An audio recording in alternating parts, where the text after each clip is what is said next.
সংস্কার এবং নির্বাচন দুই নিয়ে নানা প্রশ্ন চলছে বর্তমান রাজনীতিতে। অন্তর্বর্তীকালীন সরকারের পক্ষ থেকে যদিও জানানো হয়েছে ২০২৫ সালের শেষের দিকে অথবা ২০২৬ সালের শুরুতেই হবে জাতীয় নির্বাচন।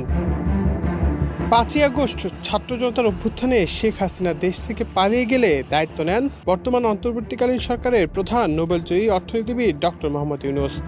এরপর নানা সময়ে রাজনৈতিক দলগুলোর সাথে নির্বাচন নিয়ে নানা আলোচনাও হয়েছে।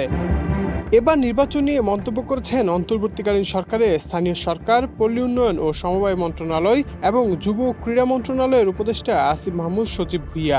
তিনি বলেছেন, double million offer Walton fridge কিনে পেতে পারেন ২০ লক্ষ টাকা, রয়েছে কোটি কোটি টাকার নিশ্চিত উপহার। শুধুমাত্র নির্বাচনের জন্য এত মানুষ জীবন দেয়নি। এই সরকারের ক্লিয়ার ম্যান্ডেট হলো আমরা সংস্কার কার্যক্রমগুলো করব। আপনারা জানেন আমাদের সংস্কার কমিশনগুলোর প্রায় ৩ মাসের মতো সময় হয়ে যাচ্ছে। কমিশনগুলো প্রস্তাবনা দেবে, তারপর যারা স্টেক হোল্ডার আছে তাদের সঙ্গে কথা বলে সংস্কার কার্যক্রম বাস্তবায়ন করে একটা নির্বাচনের দিকে যাব।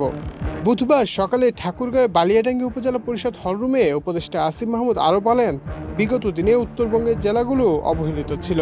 বর্তমান সরকার এসব জেলা উপজেলাগুলোতে উন্নয়ন কার্যক্রম চলছে।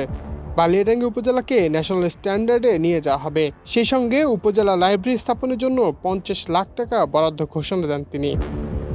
গণ অভ্যুত্থানে আহতদের চিকিৎসার বিষয়ে উপদেষ্টা বলেন, তাদের চিকিৎসা নিশ্চিতে আমরা কাজ করে যাচ্ছি। দ্রুত সময়ের মধ্যে আমরা তাদের চিকিৎসা নিশ্চিত করব।